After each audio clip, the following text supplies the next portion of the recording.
오늘 봉독한 본문 10절을 보면은 모든 선한 일에 열매를 맺게 하시며 이렇게 말씀합니다. 그래서 지난 주간에도 이 본문 가지고 말씀 전했는데 못다한 것이 있습니다.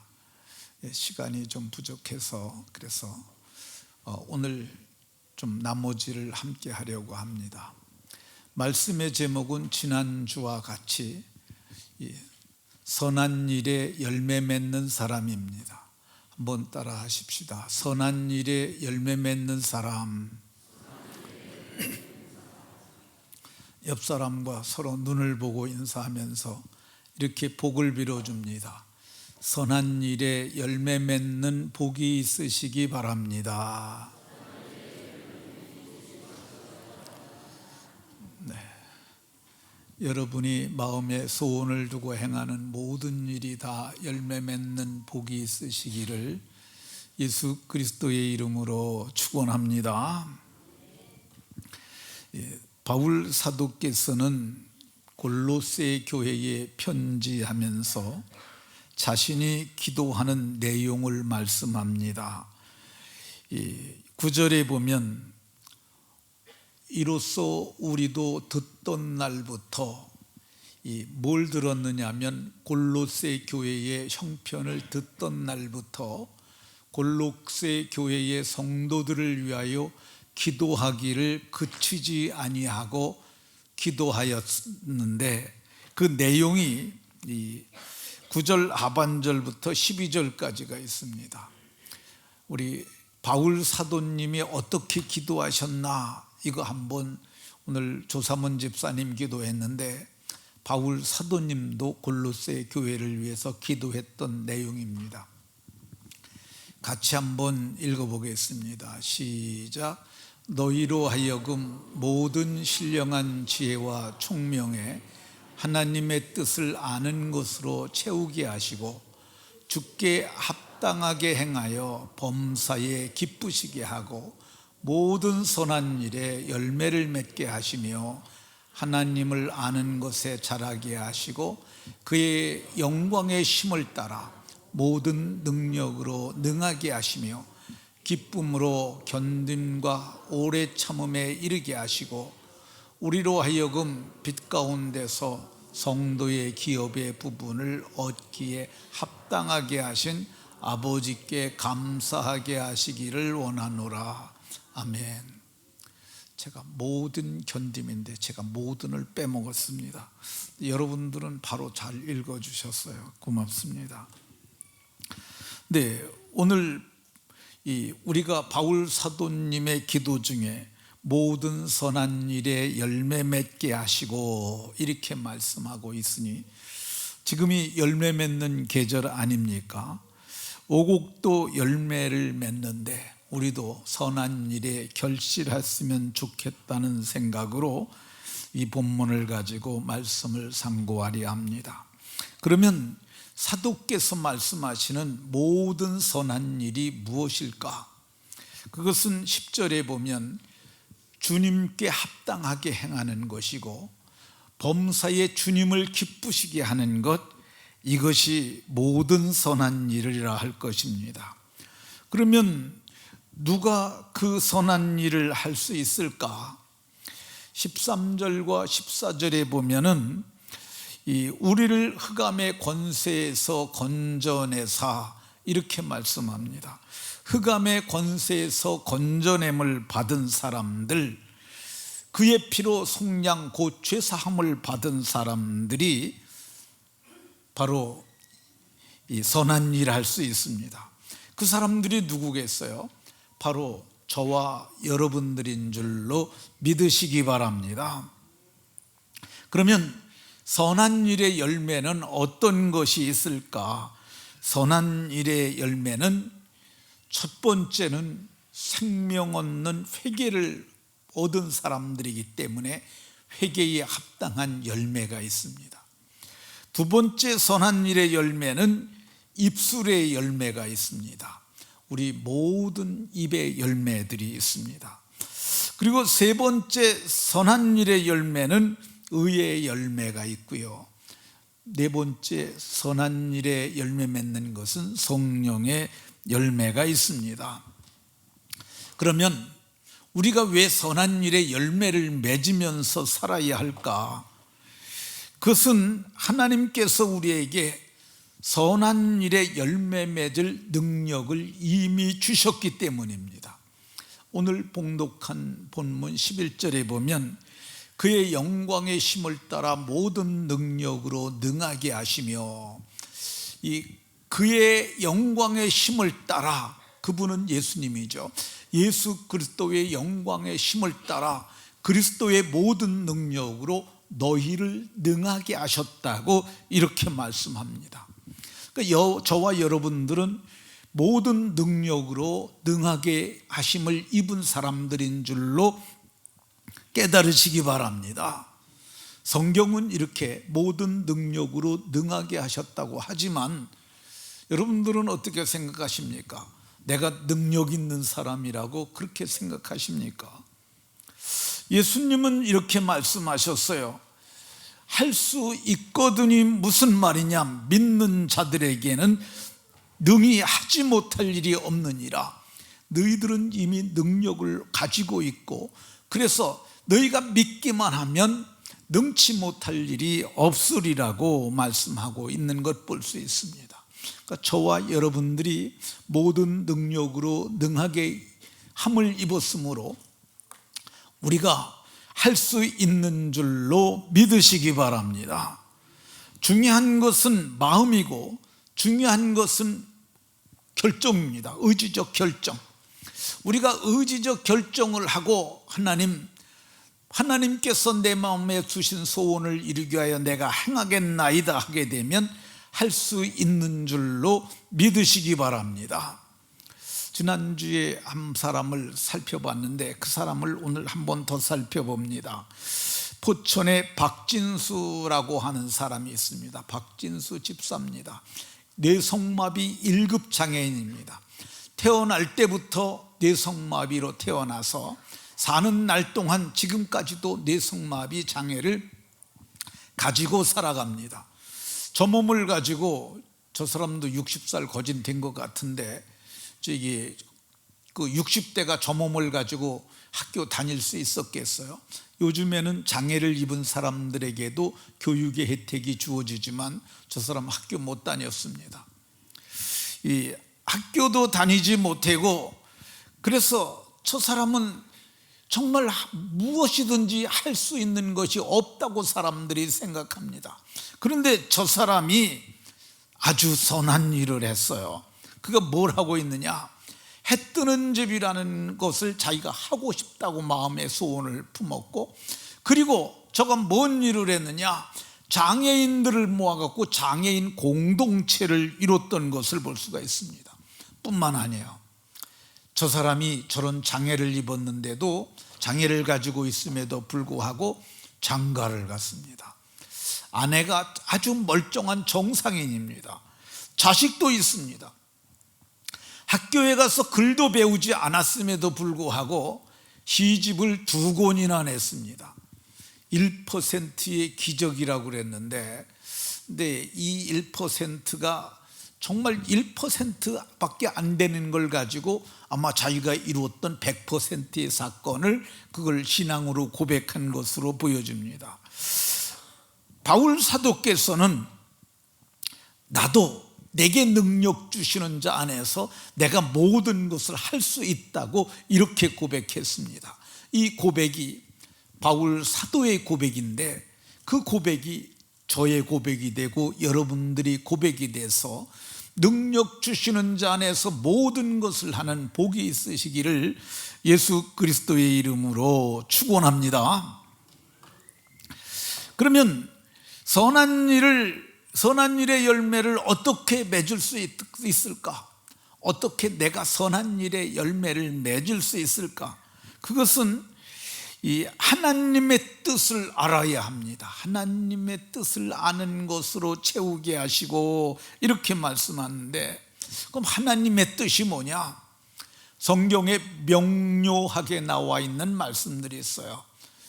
하나도 이루어지는 것이 아버지의 뜻이 아니라고 말씀하고 있고요. 항상 기뻐해라, 쉬지 말고 기도해라, 범사에 감사하라, 이것이 너희를 향한 그리스도 안에 있는 아버지의 뜻이라고 그렇게 명료하게 말하는 것이 있습니다. 근데 그거는 우리 모든 공동체 그리스도인들에게 하는 것이고, 그러면 우리 개인에게 주시는 하나님의 뜻은 무엇이겠습니까? 개인에게 주시는 하나님의 뜻을 어떻게 알 수 있겠습니까? 빌립보서 2장 13절에 보면 하나님은 자기의 기쁘신 뜻을 위하여 개인에게 소원을 두고 행하신다고 이렇게 말씀하고 있습니다. 우리 개인에게 하나님이 자기의 기쁘신 뜻을 위하여 우리에게 소원을 두고 행하신다고 말씀하고 있으니까 우리 마음에 품고 있는 소원이 하나님의 기쁘신 뜻일 수 있습니다. 물론 아닐 수도 있어요. 그래서 정욕적인 것인지 신령한 하나님의 뜻인지 그것을 알기 위해서 우리가 말씀에 의지해서 분별할 수 있습니다.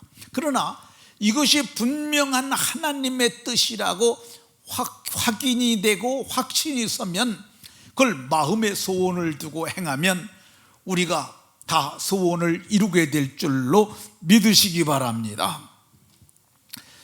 마가복음 5장에 보게 되면 이 한 혈루병 걸린 여인이 치유받는 사건이 나옵니다. 이 혈루병은 그 피 흘리는 병이에요. 그러니까 여성이 그 자궁의 병으로 인해서 피 흘리는 병인데, 이 혈루병이 걸려서 불치병으로 앓고 살아갔던 이 여인이 이 소망을 품고 그리고 이것이 하나님의 뜻이라고 생각하고 마침내 고침받는 사건을 다루고 있습니다. 그 내용을 좀 살펴보면 12해를 혈루증으로 알아온 한 여자가 있었다고 얘기를 합니다. 이 병이 3일만 가도 힘듭니다. 일주일 정도 병에 몸져 있으면 아주 힘듭니다. 한 달이면 더 힘들어지고요. 병이 길어지게 되면 우리말에도 긴 병에 효자 없다고 그러잖아요. 긴 병은 모두를 힘들게 합니다. 근데 이 여자는 1년도 아니고 5년도 아니고 10년도 아니고 12해를 혈루증으로 알아왔어요. 얼마나 힘들었겠습니까? 많은 의사에게 많은 괴로움을 받았다고 얘기를 합니다. 그러니까 용한 의사가 있다고 그러면 가서 치료를 받았어요. 그러니까 많은 의사라는 말이 이 사람에게도 갔는데 결국은 못 고쳤다는 거예요. 근데 이게 정말 괴로운 거예요.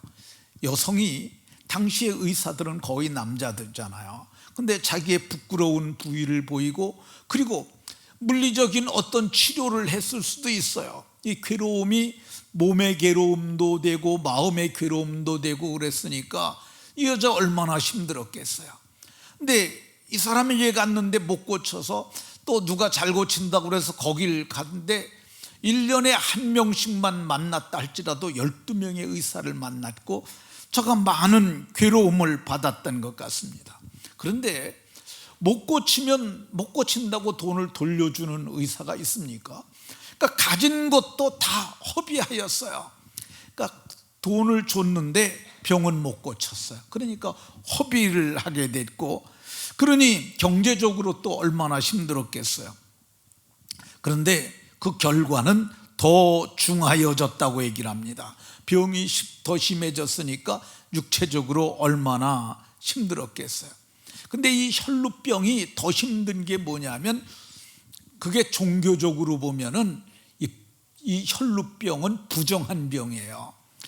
성경에 이 혈루병이란 말이 혈이 흐른다는 뜻이거든. 피가 흐른다는 건데 다른 식의 표현은 유출병이라고 레위기에선 말합니다. 유출병이 있는 자가 눕는 침상도 다 부정하고 앉았던 자리도 다 부정하고, 이 앉았던 자리는 그 옷을 빨고 앉았던 자리에 앉은 사람은 그 옷을 빨고 물로 씻을 것이며, 그 몸에 접촉하는 자는 그 옷을 빨고 몸도 물로 씻을 것이며, 목욕하라는 거죠. 그리고 침을 뱉어서 그 침이 묻은 사람들은 그 옷을 빨고 물로 몸을 씻고, 유치병 걸린 자가 탔던 안장, 말안장이나 나귀나 노새의 안장이죠. 그것도 부정하고, 만진 그릇이 질그릇이면 그릇마저도 깨트리려고 이렇게 했어요. 그러니 이 여자의 그 유출병으로 인한 힘든이 얼마나 힘들었겠습니까? 그런데 이 여인이 고침을 받았어요. 어떻게 고침을 받느냐? 이 여자가 예수님에 대한 소문을 들었기 때문에 그렇습니다. 이 여자가 예수님에 대한 소문을 들었는데, 지금 이 여자가 혈루병 걸려 고침받은 건 마가복음 5장이거든요. 근데 소문의 사건은 1장에 일어난 사건이에요. 어떻게 고침을 받게 됐느냐 하면, 예수님께 나왔던 나병 환자, 나병이 문둥병이라는 병이죠. 그것도 부정한 병이고 이걸 천역이라고도 불렀어요. 근데 이 문둥병자도 고쳐주신 예수님이 있다는 얘기를 듣고 그 얘기에 소망을 걸었습니다. 한 문둥병자가 예수님께 나와가지고, 예수님, 원하시면 저를 깨끗하게 하실 수 있습니다. 그러니까 예수님께서 손을 내밀어 그에게 대시며 말씀하시기를, 내가 원하노니 깨끗함을 받으라. 그래서 그 말이 떨어지기가 무섭게 나병이 떠나고 깨끗하여졌다고 그럽니다. 예수님이 너 아무에게도 말하지 말고 제사장에 가서 내가 난 것만 보여라 그랬는데, 이 사람이 나가서 이를 많이 전파해 가지고 나 예수님이 문둥병 고쳐줬다고 동네방네 다니면서 다 말을 했는데, 그 이야기를 이 혈루병 들린 여자도 듣게 됐어요. 나병도 부정한 병이고 혈루병도 부정한 병인데, 나병 환자를 예수님이 맞아주셨다면 나도 예수님이 맞아주실 거다.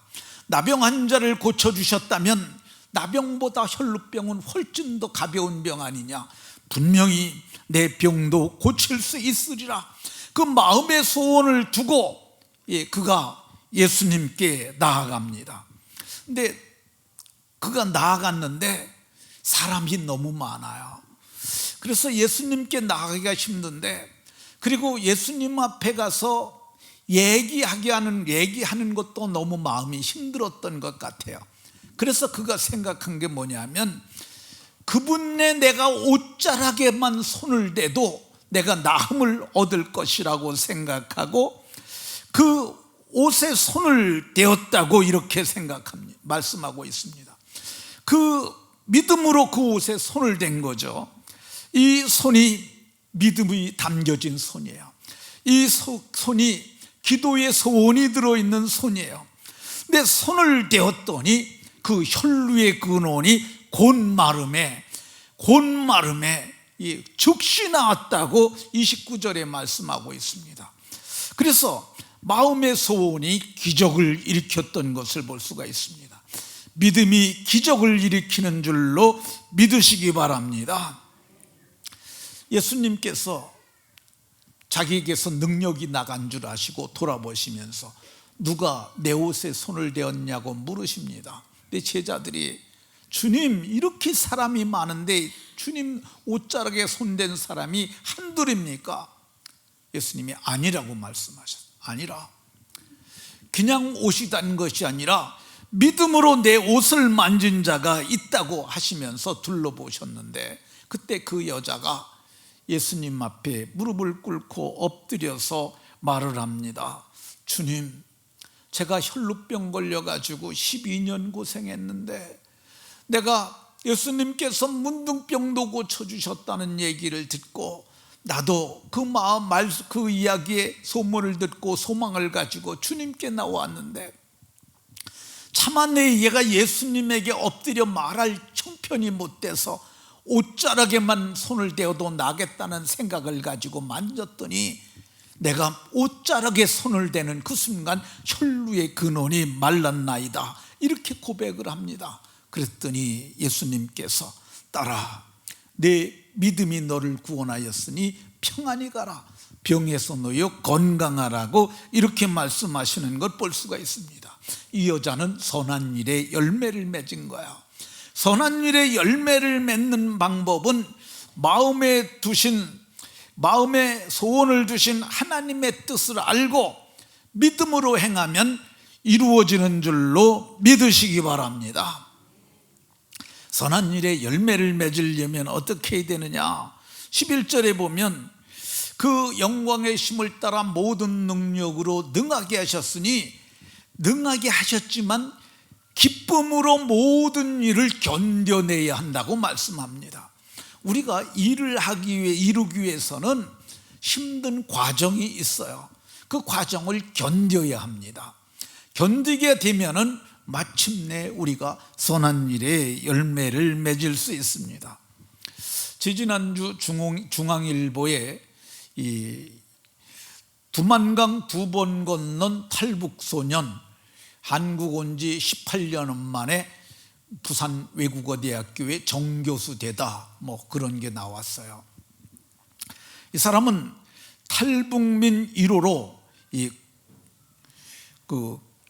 부산 외국어대학교 국제학부 외교 전공 교수라고 합니다. 근데 이 사람이 탈북민 출신이에요. 이 사람은 1985년도에 태어났다고 그럽니다. 근데 1985년도부터 북한은 경제적으로 굉장히 어려워지기 시작합니다. 그 부모가, 아버지는 이게 여기 안 나와요. 근데 그 어머니가 그들을 먹여 살리기 위해서 애를 썼는데도 배급되는 식량을, 거긴 공산주의잖아요. 배급에 의해서 식량이 분배되는데 그거 가지고 풀과 국수를 섞은 풀국수를 끼니로 때웠는데 그것도 어려웠다고 그럽니다. 풀국수가 뭔지 저는 잘 모르겠어요. 혹시 풀국수를 먹어보신 분들 계세요?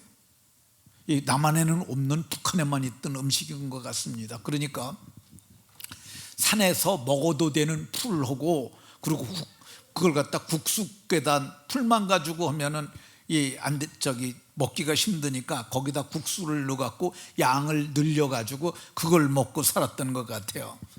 근데 그래도 그것이 힘들어지니까 90년대가 그 고난의 행군이라고 북한이 무척 어려웠을 때잖아요. 너무너무 그것도 못 먹을 형편이 되니까 집에 있던 테레비를 어머니가 장마당에 가서 팔아요. 근데 그 테레비를 우리나라 테레비 좋아도 얼마나 가겠어요? 중고 100만 원도 안 가잖아요. 근데 어쨌든 테레비를 갖다 팔았다고 그래요. 그 테레비를 팔아가지고 그거 가지고 밀가루 장사를 합니다. 근데 밀가루 장사를 하는데 그 밀가루 장사도 점점 규모를 크게 하는 사람들이 외화벌이 업체가 와갖고 밀가루 장사를 하니까 그것도 안 되니까 딸 하나 하고 아들하고 김성열 씨하고 그의 누이하고 그 어머니하고 같이 우리 중국으로 가자. 중국에 가서 공장에 일하면은 밥은 먹고 산대더라. 그래서 두만강을 건너갑니다. 그래서 그때가 이제 12살 때였는데 두 자녀를 데리고 중국에 가가지고 3년 동안 공장에서 숨어갖고 공장살이 합니다. 그런데 누가 그걸 고발을 했어요. 그래서 중국 공안이 와가지고 탈북자라고 그래갖고 그걸 붙잡아가지고, 이게 탈북자니까 월급도 적게 받고 이랬는데 그걸 붙잡아가지고 다시 북송을 합니다. 그래서 북한에 가가지고 석 달 동안 그가 가서 강제 수용소에 들어가고 강제 노역을 했다고 그럽니다. 근데 그때 그 나라에서, 북한에서 탈북했던 사람들이 많이 잡아 들어왔는데 그것도 수용이 어렵고 그러니까 그냥 석 달 된 사람 다 풀어주라고 그래가지고 풀어줬대요. 그래서 그 사람이 풀려났는데 그래서 엄마하고 누이하고 같이 옛날에 살던 집을 간 거야. 그랬더니 딴 사람들이 거길 수리해 갖고 살고 있는 거야. 그래서 거기도 못 들어가고 그러니까 그때가 이 사람이 17살 정도 됩니다. 그러니까 어머니에게 얘기를 해요. 어머니, 나 두만강을 넘어서 다시 옛날에 공장에 먼저 갈 테니까 누나하고 같이 오세요. 그리고 그 두만강을 또 한 번 건넙니다. 그래서 공장에 가서 있는데 어머니가 몇 달 뒤에 거기 같이 왔어요. 그래서 공장에서 일을 하면서 그 사람들이 근근히 모아가지고 어머니가 너 여기서 있다가 또 잡혀가면 큰일 나니까 너 남한으로 가라. 그래서 그걸 연결해주는 브로커가 있대요. 그 사람들에게 돈을 주고 그래가지고 한국에 옵니다.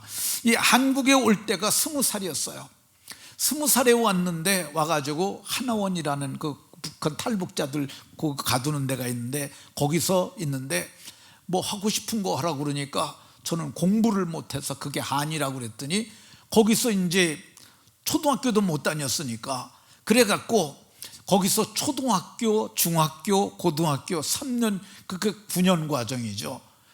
12년 과정이네. 12년 과정을 1년에 끝납니다. 아마 공부를 좀 하는 은사가 있었던 것 같아요. 예, 그래서 그 초등학교 과정을 마치고 22살이 되던 해 한동대학교 김동길 어쨌든 한동대학교 그 총장이 형이 김호길 박사인데 이름이 뭔지 혹시 아세요? 한동대학교 총장 지냈던 지금 돌아가셨는데 김영길 박사. 김영길 박사 거기 있는 거기 학교를 들어갑니다. 근데 그 학교가 어떤 학교냐 하면은 그게 일반 대학인데도 불구하고 기독교 신학교보다도 더 성경적으로 성경을 가르치고 신앙적으로 하는 그런 학교를 들어가요. 중앙일보가 뭐 기독교 신문이 아니니까 그 신앙적인 부분은 싹 뺐을 거라고 생각되는데 어쨌든 거기서 그가 하나님을 만난 것으로 보여집니다. 근데 거기서 몇 년을 다니냐면 한동대학교 국제 어문학부에 들어가는데 이 어문학을 전공했으니까 언어잖아요. 어려웠던 것 같아요. 그걸 7년 동안 다니고 그걸 졸업을 합니다. 그리고 연세대학교를 거쳐갖고 대학교에서 석사과정을 하고 그리고 미국 정부 장학금인 풀브라이트 프로그램이라는 것에 지원을 해서 올 장학금, 전체 장학금을 받고 미국으로 유학을 가는데 시러큐스대 맥스웰 스쿨이라고 하는 거기 들어갑니다. 근데 그게 어떤 거냐면 지금 미국 대통령이 그 대학 출신인데 정치학으로 명문인 그런 대학교에 들어갑니다. 그리고 탈북한 지 16년 만인 38살 되던 해 21년도에 동아시아 국제 정치 변화가 북한의 대미 정책에 미친 요인이라고 하는 논문을 통과해서 거기서 박사학위를 취득하게 되고 금년 지금 40살인데 이 사람이 부산 외대에서 국제학부 외교 전공 교수가 되었던 것을 볼 수가 있습니다. 마음의 소원을 두고 했던 것, 그걸 열매를 맺은 거죠. 그가 기쁨으로 모든 것을 견뎠습니다. 기쁨으로 견뎠더니 마침내 아름다운 열매를 맺게 된 겁니다. 우리도 하나님께서 우리에게 마음의 소원을 두고 행하시는 그것, 하나님의 뜻을 알고 모든 견딤으로 견디면 마침내 아름다운 열매를 맺게 되는 줄로 믿으시기 바랍니다. 선한 일에 열매를 맺으려면 어떻게 해야 되느냐? 오늘 11절에 보면 오래 참음에 이르게 하시고 오래 참고 기다려야 합니다. 그래야 열매를 맺습니다. 우리가 오래 참는 것, 정말 한계 상황까지 견디는 거죠. 끝까지 잘 견디는 것이 아주 중요합니다. 마음이 힘들 수도 있어요. 몸이 힘들 수도 있어요. 그러나 범죄하지 말고 말씀을 따라서 살게 되면은 좋은 열매, 아름다운 열매를 거둘 수 있게 되는 줄로 믿으시기 바랍니다. 김길복 권사라고 하는 권사님이 있습니다. 전도자라는 권사님이에요. 천국 혼자 갈 수 없잖아요 해가지고 이분이 정말 사람을 많이 구원한 귀한 권사님입니다. 근데 이 권사님은 그 주일학교 교사를 통해서 복음을 받았다고 그럽니다. 근데 어느 날 그 주일학교 선생님이 길보가라고 불렀대요. 그러면서 너 예수님 믿으면 너도 구원받고 내 집도 구원받을 수 있어. 그러니까 너 예수님 믿으면 좋겠다 그랬는데 그 말이 뭔 말인지도 모르고 교회를 다니면서 마음으로 예수님을 믿게 됐어요. 그런데 자기가 예수님 믿고 나니까 자기 어머니, 아버지, 오빠 모든 가족들이 다 예수님을 믿으면 좋겠다고 그렇게 생각을 했어요. 근데 그 선생님이 어느 날 너는 니네 그 집이 광산 김씨인데 광산 김씨 가문을 변화시켜라.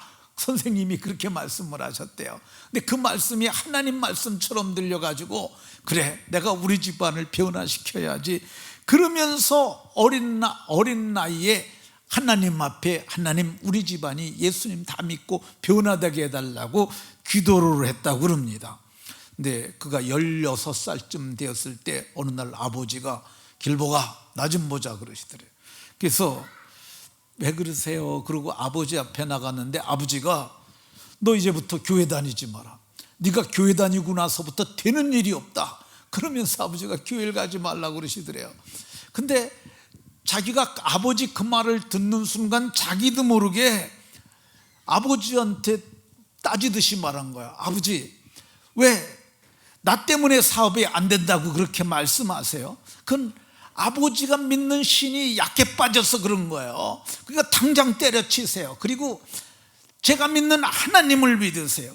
하나님의 신들 중에 가장 큰 신이니까 하나님을 믿으시면 아버지가 교회에 나오시기만 하면 하나님은 복 주시려고 기다리고 있어요. 그러니까 죽은 우상 때려치시고 살아계신 예수님 믿으세요.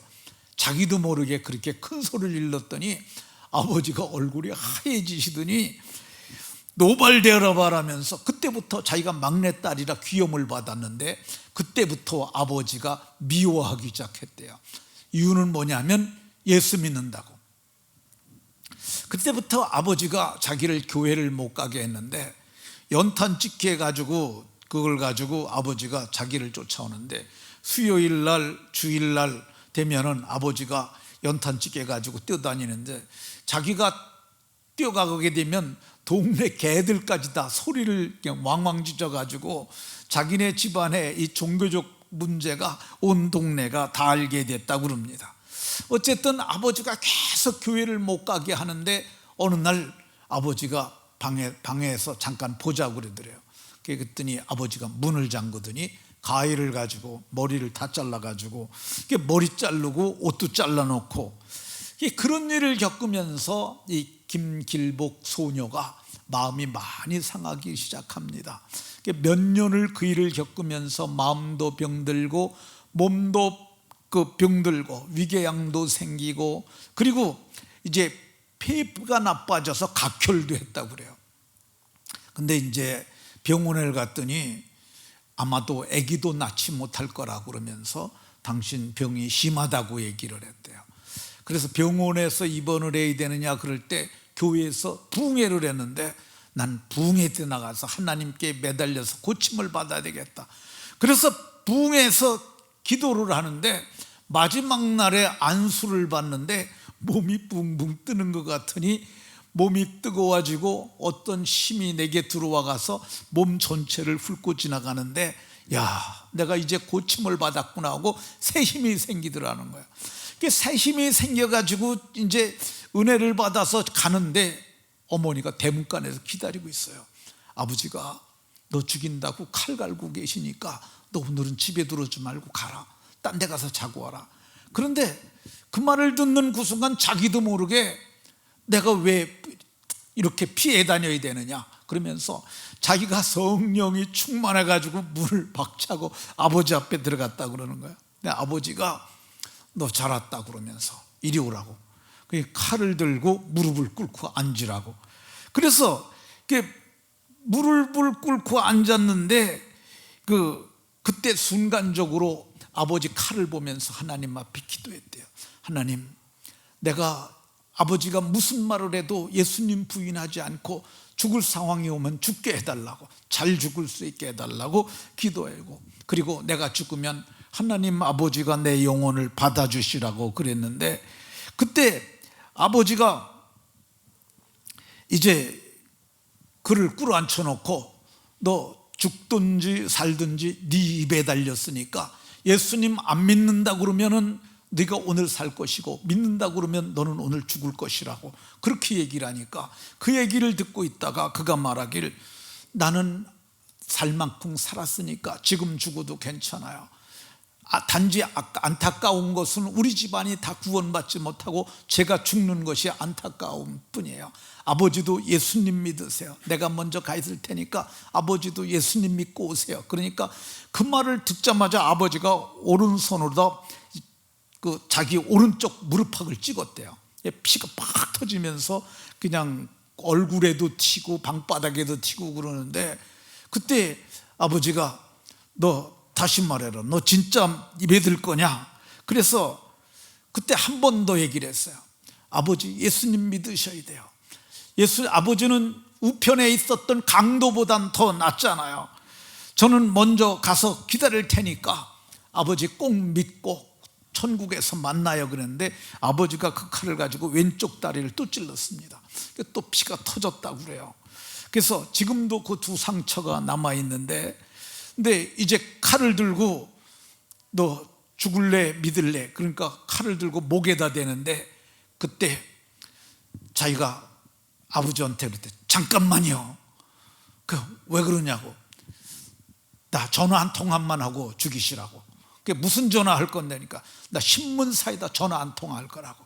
왜 그러냐니까 무슨 전화를 하려고 그러냐 그랬더니, 내가 죽으면 아버지가 나에게 이 이상한 죄명을 뒤집어 써갖고 나 아버지가 벌 안 받으려고 그럴 거 아니냐. 그러니까 내가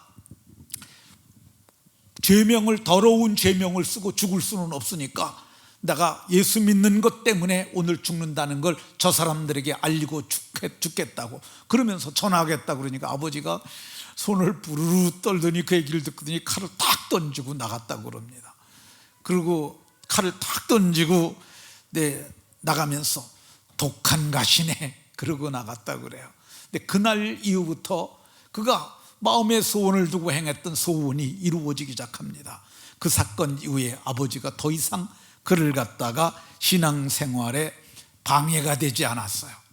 그리고 자기의 오빠도 아주 험악한 삶을 살았는데 오빠가 먼저 목사가 됐어요. 예수님을 그 시로 믿고 그 사건을 통해서 그 사건을 통해서 사탄이 결박을 푼 것으로 보여집니다. 오빠가 목사가 되고 후에 동생이 또 예수님 믿고 목사가 되고, 그의 어머니가 집사가 되고 권사가 되고, 그리고 그의 아버지마저도 마지막으로 예수님 믿고 마지막에는 목사님 모시고 세례받고 장례하였다고 합니다. 이 마음에 우리 하나님께서 우리에게 마음에 두신 소원, 그게 하나님의 뜻일 수 있어요. 그걸 마음의 소원을 두고 하나님 앞에 오늘 성경이 말하는 것처럼 모든 견딤과 오래 참음으로 이기게 되면 마침내 아름다운 열매, 선한 열매를 맺게 될 줄로 믿으시기 바랍니다. 이렇게 선한 열매를 맺는 사람들, 신령한 지혜와 총명이 있게 되고요. 그래서 높은 수준에서 삶을 살게 되고요. 그리고 이 선한 열매 맺는 사람들은 빛 가운데서 살게 되시고요. 그리고 선한 열매 맺는 사람들은 성도의 기업을, 우리에게 기업을 주시는데 현세에서도 기업을 주시고 내세에서도 기업을 주시고 하나님께 감사하며 사는 복이 있습니다. 말씀을 마치도록 하겠습니다. 우리는 어두워져가는 마지막 한때를 살고 있습니다. 성경은 말씀하시기를 오늘 선한 일에 열매를 맺기를 원하세요. 모두가 선한 일에 열매 맺고 하나님을 기쁘시게 하며 주님 보시기에 합당한 삶을 다 살아내시기를 예수 그리스도의 이름으로 축원합니다.